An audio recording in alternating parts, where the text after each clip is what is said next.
Libreng pagkain sa farm, marami niyan. Basta masipag kang magtanim, masikap kang mag-alaga, matyaga kang maghintay, at hindi ka maselan. Aba, pakalupit mo. Katulad nito, ang dami kong naiuwi na harvest na hindi ko naman inaasahan. Ang gulay. Bibigay niya sa akin yung puso.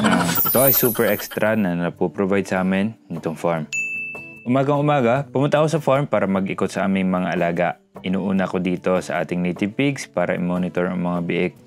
At good news, nakikita na namin na dumidede ang tatlong natitira na biik sa kanilang mommy pig.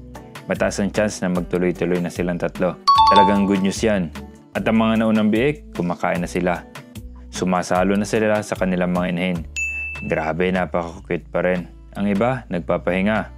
At si Whitey, naghihintay pa rin ang kanyang pagkakataon na makabanat ulit. Kaya yan, nagpapakondisyon ng kainaman. Good thing, talagang napakatitigas at napakaiiglas nitong mga biik na bago. Tatlo na lang sila, pero kita nyo naman, kalikot niyan kapag hinahawakan. Sa paglalakad ko papunta sa manukan, nakasalubong ko si Crumble. Lagi itong solo flight kapag nanginginain at palagi pa rin daw ito nagpapabuhat para mapauwi. Tama na nga ang distraction, ikutan ko muna ang aking mga alaga ng manok at baka may immediate na kailangan gawin o ipaalala na gawin. Ginagawa ko ito pag may pagkakataon. Kasi kung hindi, ang sistema ko na binuo, mawawala na parang bula. May it be intentionally or unintentionally.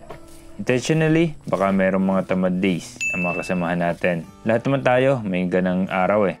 Unintentionally, example nito, yung may mga in-adjust sa mga kasamahan natin dito na pakonte-konte sa gawain, diverting sa original na sistema. And as the time goes by, it piles up. Dahil mas magiging madali ang proseso. Pero bago natin i-consider mga ganito, dapat bukod sa mapapadali ang process, dapat ito ay may equal or greater na output. Hindi pwedeng dahil gusto lang natin ang gagawin natin. Ang gagawin natin ay yung kailangan. Yan ang palagi kong bilin kina Jampol at J-Man.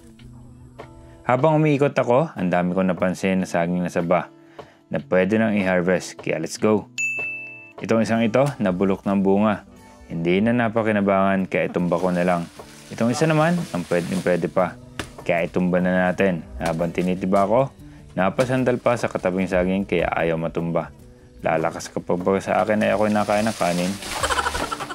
Nakakita rin ako ng puso na saging. Kaya daw ito ng palapa lamang, sabi ni J-Man.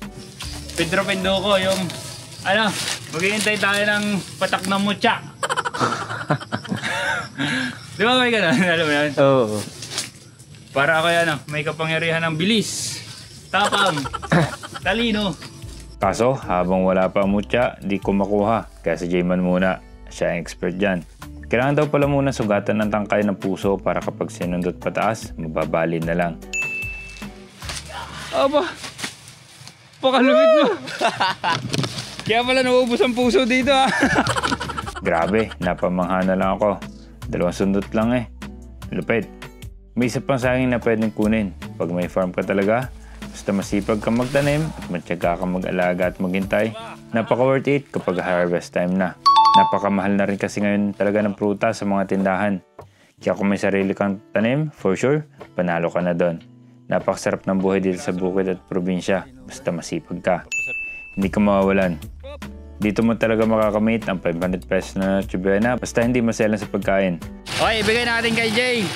Ano ang tingin ni Jay dito sa ating harvest? Dalhin ko kay Jay ang mga harvest natin, tingnan natin ang reaction niya. Ito yung panghanda natin. Wow! Madaming pwedeng lutuin. Yan. May banana cue, may turon. Ilaw pa yan. Ilaw pa yung turon niya. Ang gulay. Bibigay niya sa akin yung puso. Yung puso ko. Madumi. Ay, hindi ko naman makuno. So, di ba? Sa farm, libre to. Hintayin mo lang. Harvest mo lang. Sa iba, mahal yan, di ba? Libreng puso. Libre puso. So, yun lang. Peace.